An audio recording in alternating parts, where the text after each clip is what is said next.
Bueno, abrimos una nueva edición de Café Financiero con toda la información necesaria para cuidar tu dinero. Ya está aquí, como siempre, Yamila Escala. Yami, ¿qué tal? ¿Cómo andás? ¿Cómo les va? Bueno, Yami, nos vas a contar cuáles son las compañías de seguros más prestigiosas de la Argentina, galardonadas en el ya tradicional evento de ayer de los premios Prestigio. Así es, y tenemos entrevistas también. Muy bien, perfecto. Ya está también acá Melina Manfredi. Melina, ¿qué tal? ¿Cómo andás? Hola, Ale, ¿cómo estás?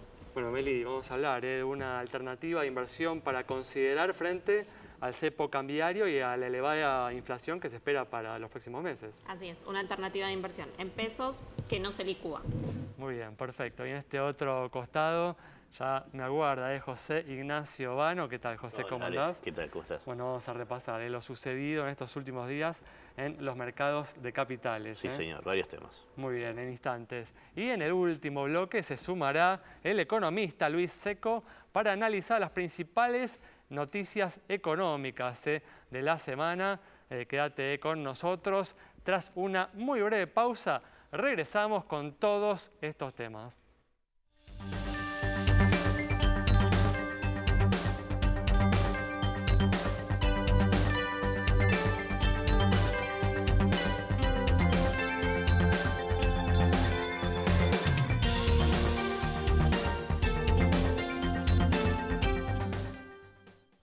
Muy bien, comenzamos con el análisis de la actualidad económica. Hoy el riesgo país superó los 2.300 puntos y se ubicó en su nivel más alto desde septiembre. Se vive en estos días, José, una tensa calma en los mercados de capitales a la espera, ¿no? Digamos, con la concentración puesta en quién será o cuál será el equipo económico del próximo presidente, de Alberto Fernández.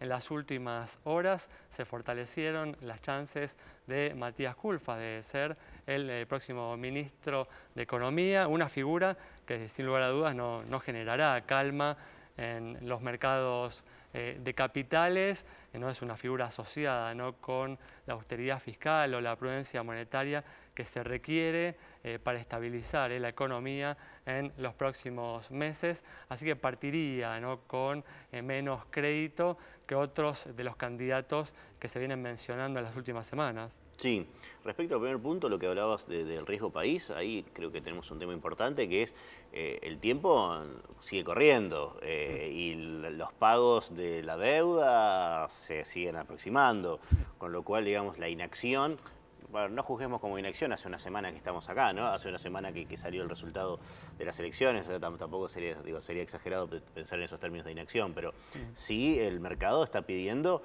saber qué va a pasar, ya se está hablando seriamente de, bueno, cuándo vamos a renegociar la deuda, incluso viste que salieron noticias de que ya del otro lado, los que tienen deuda argentina, hubo algunos fondos que se empezaron a armar un grupo ya como diciendo, bueno, acá estamos listos, cuando quieren que empecemos a negociar, negociamos. Entonces va a ser importante que empecemos a ver alguna propuesta concreta de por qué términos, por qué lado estaríamos yendo con esta renegociación. Sin lugar a dudas, pero bueno, ahí volvemos al punto que mencionaba recién. Para llevar adelante una negociación exitosa de la deuda tiene que haber una trayectoria fiscal creíble, sólida, que genere confianza y que, bueno, que se apunte hacia el equilibrio intertemporal, ¿no? A ver, yo creo que nadie va a permitirte renegociar la deuda si sabe que vos vas a tener que seguir cayendo en pedir mayor deuda justamente porque no llegás a mantener un equilibrio.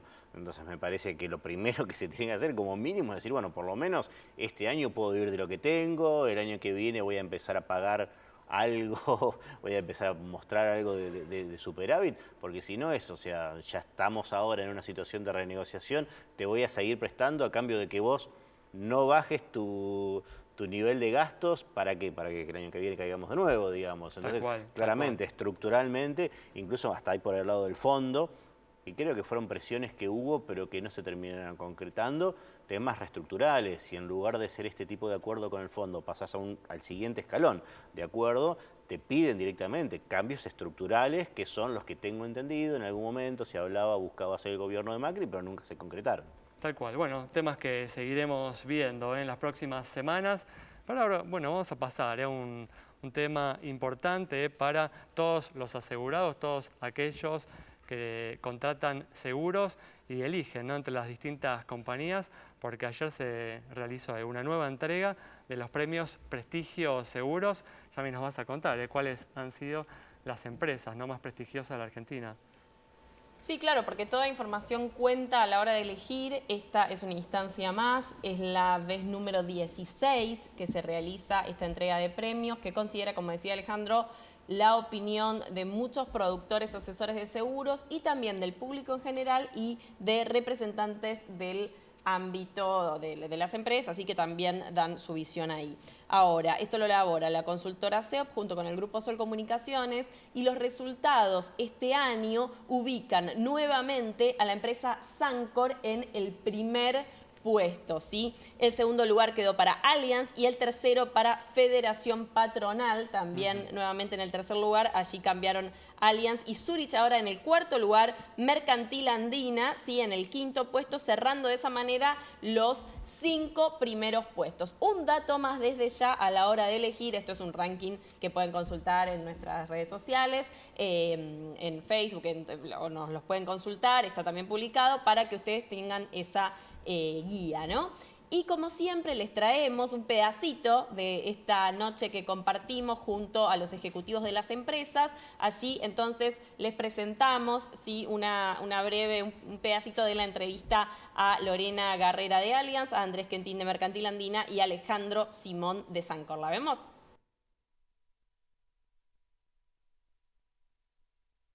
Lorena, premiadísimos. ¿Por qué este lugar en la industria? Bueno, creo que este lugar en la industria se ve a mucho trabajo que venimos haciendo. Nosotros, como lo dije cuando hablé recién, nuestro principal canal es el canal de productores. Trabajamos como socios estratégicos con ellos y todo lo que hacemos es escuchando en base a lo que ellos nos dicen. Y creo que poder devolver al mercado lo que ellos nos plantean como necesidad nos da lugar a este reconocimiento. ¿Un deseo para 2020?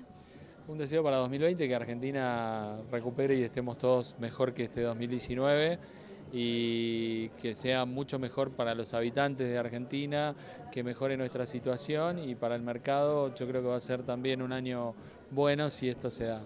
Alejandro, ¿por qué son los primeros una vez más? Bueno, habrá que preguntarles a los productores que nos votaron. Lo que puedo decirte es qué hacemos día a día, en qué tratamos de esforzarnos para lograr un producto, un servicio honesto y que en definitiva desemboca en este tipo de reconocimientos. Y básicamente es entender a quienes nos rodean como personas más que como recursos. Se habla siempre de recursos humanos, para nosotros los empleados no son recursos, sino son personas que forman parte de la familia del Grupo Sancor Seguros. Y también se entregaron, Alejandro, y con esto cierro, los premios Conciencia, ¿sí? Donde se reconoció a compañías de distintas industrias, bueno, esta posibilidad de elevar el bienestar de las comunidades y las diferentes acciones fuimos conociendo que han desarrollado, muy interesante. Bueno, felicitaciones a las compañías y insistimos, una lista, un ranking para tener presente al momento de contratar una compañía. Los criterios que se tienen en cuenta para esta premiación son muy importantes para los asegurados, como la solvencia de las compañías, la calidad de atención y también el cumplimiento al momento del siniestro. Cambiamos de tema y una de las cuestiones que ha tenido bastante importancia, que ha llamado la atención en estas últimas semanas, es la fuerte caída, ¿no?, en la tasa de interés que reciben los depositantes. Por ejemplo, bueno, la tasa Badlar, que es la tasa que se paga por plazos fijos de más de 1 millón de pesos, cayó más de 12 puntos. Y si uno va a los depósitos minoristas, la tasa que paga el Banco Nación hace algunas semanas era el 62% o 64%, hoy ya está en el 52%. ¿Cómo ves este fenómeno? Sí, importante sobre todo teniendo en cuenta que si esta tasa es positiva o es negativa en términos reales, ¿no? Esto viene desde la semana pasada, yo diría desde el miércoles de la semana pasada, un poco antes también, pero concretamente el miércoles de la semana pasada vimos este anuncio del Banco Central sobre el ELIC, que no remunera más un porcentaje de los encajes a tasa del ELIC justamente, más una baja que vemos en la tasa LELIQ que según el Comité de Política Monetaria, para este mes de noviembre va a bajar de 68% a 63% y ya prácticamente llegó, estamos a principio de mes y ya prácticamente llegó. Con lo cual, digamos, entre que las cuentas, digamos, lo que recibe como remuneración los bancos es menor por la parte que es remunerada y además bajan las tasas, eso se traduce después, se traslada a las tasas dólar y a las tasas de plazo fijo. Y tenemos este tema, ¿no? También tuvimos, el martes salió el REM, el relevamiento de expectativas de mercado, que hace el Banco Central, y hablaba de una inflación esperada para los siguientes 12 meses, desde acá, 12 meses para adelante, de 48%, con lo cual... Sí, las tasas están tendiendo a ser negativas, ¿no? Exactamente. En términos reales, están empezando a perder con la inflación esperada para los próximos meses, algo que obviamente puede repercutir en la brecha cambiaria, ya lo habíamos mencionado la semana pasada, la posibilidad, ¿no?, de que las cotizaciones, las distintas cotizaciones del dólar en el mercado paralelo se puedan disparar para arriba porque los depositantes pueden volcarse hacia el dólar para buscar refugio frente a la inflación, ¿no? Sí, dos temas tenés ahí. Meto otro tema que me parece también interesante, que es lo que vimos el miércoles pasado, este anuncio, y después tuvimos jueves, viernes y lunes, 3 días de fuerte suba, tanto de acciones como de bonos. O sea, básicamente más fondos en la economía, imposibilidad de comprar dólares, gente que repudia los pesos, entonces sale a buscar protección en otros activos financieros. Eso por un lado. Y después lo que decía sobre bueno, como alternativa de salir a buscar dólares, lo que es el dólar MEP y el contado con liqui, que podría ampliar la brecha. Muy bien, bueno, cerramos así este bloque. Quédate con nosotros. En instantes estamos nuevamente con vos.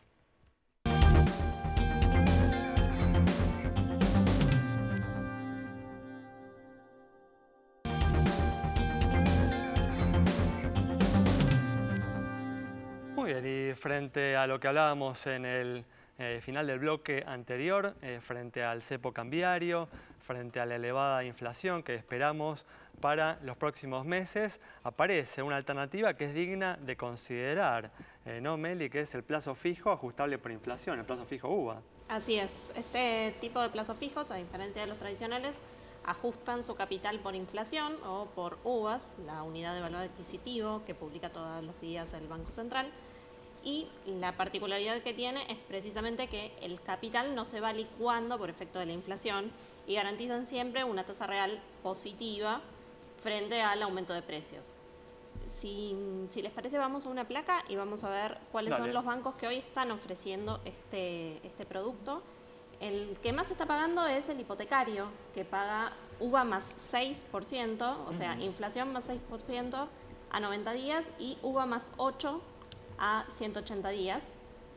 Después aparecen los bancos públicos, el Nación con UVA más 5, UVA más 6, el Ciudad con UVA más 5, UVA más 4. El Ciudad tiene invertida la curva, no sé muy bien por qué en ese caso. El Provincia, UVA más 3 y UVA más 4 a 180 días. Y aparece en quinto lugar el BBVA con UVA más 2 a 90 días y UVA más 2,5 a 180 días. Estos plazos fijos habían aparecido hace un par de años como contraparte de lo que fueron los créditos UVA. La idea era tener fondeo indexado por inflación para, a su vez, fondear créditos que también se actualizaran por precios. A medida que el parate del crédito empezó a notarse con fuerza, sobre todo en los últimos meses, muchos bancos directamente discontinuaron estas líneas de plazo fijo. Así que es importante asesorarse porque, a diferencia del plazo fijo tradicional, no se puede hacer fuera del banco del que uno es cliente. No existe el plazo fijo UVA portátil, digamos. Tal cual. Y después, un tema que hay que aclarar es que no se puede hacer a 30 días. El plazo mínimo, como veíamos en la placa, es 90 días, con lo cual, si lo constituimos hoy, va a estar venciendo los primeros días de febrero. Eso... ¿Qué significa? Que por un lado vamos a estar captando unos fuertes aumentos de precios que van a indexar el capital. Por otro lado tenemos el cambio de gobierno, el cambio de mandato y no sabemos qué va a pasar con este tipo de líneas. Sí, uno imagina igual que por ahí después no se extienda en el tiempo, pero tampoco uno espera una reprogramación, un reperfilamiento o una modificación en el índice de ajuste, teniendo en cuenta que se trata, ¿no?, de un tipo de depósito que ocupa una porción minúscula, ¿no?, del total de los depósitos, el 0,6%, así que no esperamos que haya alguna manipulación. Sí, digamos que tal vez con el tiempo que puedan discontinuarse, Se ¿no? vayan discontinuando, sí, es Eso cierto. sí uno puede esperar, ¿no? Muy bien, bueno, cerramos así el bloque, quédate con nosotros. Al regreso vamos a estar hablando con el economista Luis Seco.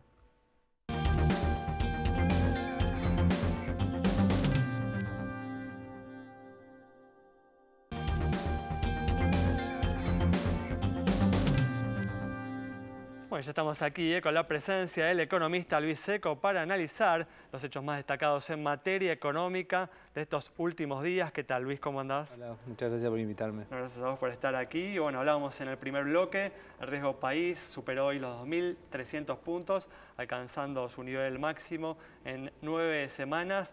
Un resultado, Luis, natural, ¿no?, de una transición en la que no tenemos indicios claros de cuál va a ser el rumbo económico a partir del 10 de diciembre. Sí, la verdad que la transición que ahora luce por ahí un poco más ordenada, hubo algún gesto de cooperación, no interrumpe la dinámica macro, ¿no? Y la dinámica macro está dominada por lo que llamamos en términos generales esa incertidumbre que tiene que ver con definiciones muy importantes que no se hacen, no las hace este gobierno, no las hace el próximo. Y en materia específica de riesgo país tenés un gran signo de pregunta de qué sucede, no con alguna deuda del Tesoro, sino con toda la deuda del Tesoro, ¿no? Con las letras reperfiladas, los bonos bajo legislación local, los bonos bajo legislación extranjera y el fondo, ¿no? Sí, bueno, por no hablar, ¿no?, también de cuestiones esenciales, como decíamos en primer bloque, como qué sucederá, ¿no?, con el equilibrio fiscal, ¿no?, digamos, si se va a buscar, con qué decisión, cuál va a ser la trayectoria para los próximos años. Y ese es un tema central, porque el acreedor siempre espera que sea una única renegociación y no muchas, ¿no? Tal cual. En el 2001 el track record argentino, o sea, la historia argentina es muy mala, ¿no? Porque en el 2001 hiciste un canje en junio, un canje en noviembre y después defaulteaste, ¿no? Entonces el mercado dice, no me vengas a hacer lo mismo que hiciste antes, que por ser amigable, por tratar de que se te abrieran los mercados rápido, después te diste cuenta que no me podías pagar. Y el no poder pagar tiene que ver con qué grado de esfuerzo se está dispuesto a hacer en materia fiscal. Tal cual. ¿Y esperabas así este silencio de Alberto Fernández después de las elecciones, después de su victoria electoral, o esperabas alguna definición más? No, yo creo que es lógico. Si yo fuese asesor de Alberto Fernández, diría que no haga muchas definiciones, claro, ¿no? Que se guarde las cartas. De alguna manera, y que se guarde el equipo también, ¿no? O sea, para mí tampoco es momento de decir, para no adelantarlo. Mi equipo lo anticipa y después, viste, empieza a trascender que se tomó alguna decisión en conjunto, esa decisión salió mal y quemaste un equipo, ¿no? Y no tiene tanta gente como para andar quemándola antes de tiempo.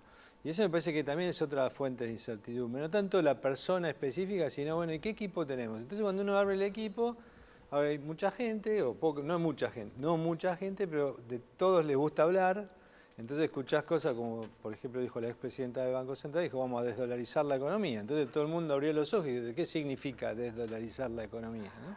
Y entonces también tenés que tener mucho cuidado a quién le das la responsabilidad de hablar en persona de él, ¿no? Además, otra particularidad es que las figuras que aparecen como candidatos a ocupar puestos importantes en el próximo gobierno tienen posturas y maneras de pensar la economía bastante distintas, ¿no? Sí, bueno, sí. Hay algunas, ¿no?, de las figuras. Qué sé yo, un equipo que pueda armar Nielsen por ahí no es lo mismo que un equipo que pueda armar Marcó del Ponto, digamos, ¿no? O Martín Redrado, ¿no? Sí, o Martín Redrado. Martín Redrado creo que es más difícil porque me parece que tiene una suerte de veto de parte de algunos Eso se ha dicho. De algunos de los miembros importantes de la coalición triunfante, entonces, o del peronismo triunfante. Así que, pero bueno, la expresidenta dijo, o sea, que estuvo dispuesta a tragarse muchos sapos, por ahí está dispuesta a tragarse algún otro más, digamos, ¿no? Luis, y suponiendo, bueno, sea el equipo económico que sea y se tomen las medidas más acertadas, suponiendo ese escenario, ¿en cuánto tiempo la población podría empezar a ver cambios significativos en su día a día? Y yo no quiero, acá no es cuestión de crear falsas expectativas. No, pero digo, para hacerse una idea. Me parece que, digamos, tenemos por delante un problema serio, que es precisamente el choque entre las expectativas de la gente que cree que esto se resuelve rápido y la realidad. Y la realidad macro argentina es una realidad muy compleja, que por delante tenés varios meses de inflación más alta que la que tuvimos en el pasado, por una cuestión de desbalance entre pesos y dólares, como recién se comentaba en el bloque anterior, un problema grave en materia de hacia dónde van los pesos, o sea, cuál va a ser el destino de esos pesos, y una idea que todos tenemos, es bueno, uno de los destinos va a ser la brecha, y cuando la brecha sube mucho, la incertidumbre sube, los precios suben, y eso conspira contra el ingreso real. Entonces uno puede decir, bueno, el gran acuerdo de precios y salarios puede frenar algunas inercias inflacionarias y detener la pérdida de poder adquisitivo real. Eso puede llegar a funcionar durante un tiempo, pero mientras dure ese gran acuerdo y no se definan cuestiones claves como las que hablábamos antes, la actividad económica no se va a recuperar. No hay ninguna posibilidad de que se recupere la actividad económica en el corto plazo de manera ostensible, ¿no? Como vos me preguntaste, que la gente lo sienta, ¿no? Que uno vea que se recupera un poco la alegría en la calle porque hay más trabajo, más empleo, más producción, nuevas inversiones. Eso va a tardar mucho porque hay muchas cuestiones que hay que definir y que me parece que no se van a definir lo suficientemente rápido como para que digamos, bueno, el año que viene vemos ya algún atisbo de mejora, ¿no? Claro, de todos modos, también en este momento hasta el 10 de diciembre hay muchas cosas que quedan como en la nebulosa, pero que a partir del 11 ya va a ser el gobierno, ya va a estar asumido y tal vez los efectos de todo se noten, no sé si me entendés, Sí, la diferencia entre, un cepo que pone el gobierno saliente y hasta cuándo dura, bueno, esta es la medida, se aplica y cuánto tarda en... No, un poco más de certidumbre sobre la duración de las políticas es importante. Pero lo que tenemos que entender es que la macro está lo suficientemente delicada como para que esas políticas que hoy parecen de emergencia no lo sean tanto, sino que tiendan a durar en el tiempo. Con una restricción, que es la restricción fiscal, que tenés que arreglar lo fiscal, y entonces esa posibilidad de decir uso de recursos fiscales para mejorar el bolsillo de la gente hoy luce muy distante, ¿no? Sí, con los riesgos que implicaría justamente no atender esa restricción, ¿no? Sí, no, y también tenés el doble riesgo, ¿no? Tenés el riesgo de no atender las necesidades de la gente que cree que el Estado le puede resolver los problemas y que lamentablemente todos los candidatos, todos dijeron que era, salvo de José Luis Espert, todos dijeron que era factible que el Estado resuelva los problemas de la gente, con lo cual el 99% de la gente, porque el mismo Macri lo hizo, durante el fin de la campaña prometió también que el Estado le iba, ¿se acuerdan que decía, ahora viene lo mejor, estamos haciendo esto, bla, bla, bla, como que el Estado le iba a resolver las cosas? Entonces el 99% de la población votó algo diciendo, che, ¿me lo van a resolver o no me lo van a resolver? Y el 1% dijo, no, hay que esperar, y todos los economistas decimos, miren muchachos, que lo que están prometiendo no se puede cumplir, ¿no? Y ahí viene ese choque de expectativas que a mí me preocupa mucho, ¿no? ¿Y confías vos en lo personal, en que el próximo gobierno va a encontrarle la vuelta a la cuestión y va a lograr sentar las bases para que la economía argentina vuelva a crecer después de 7 años, 8 años? Para encontrar la vuelta tienen que suceder dos cosas, al menos. Nos queda un minuto. Sí, te lo resumo rápido. Uno, no subestimar la macro. Pensar que el problema, bueno, es un problema que lo arreglamos, o sea, esta idea de que se están haciendo los deberes. No se está haciendo ningún deber. Lo que están haciendo es conteniendo la situación, comprando tiempo. Y segundo, lo que no hay que hacer es no hay que subestimar la macro ni sobreestimar la política. Pensar que al problema macro le aplicás política y los problemas se resuelven. Y eso tampoco va a funcionar. Entonces, para buscarle la vuelta, se tiene que poner a laburar en serio. Muy bien. Bueno, advertencias entonces importantes de cara a lo que sucederá a partir del 10 de diciembre del economista Luis Seco. Nos vamos de esta manera. Nos reencontramos el próximo viernes a las 19:30 aquí en Metro.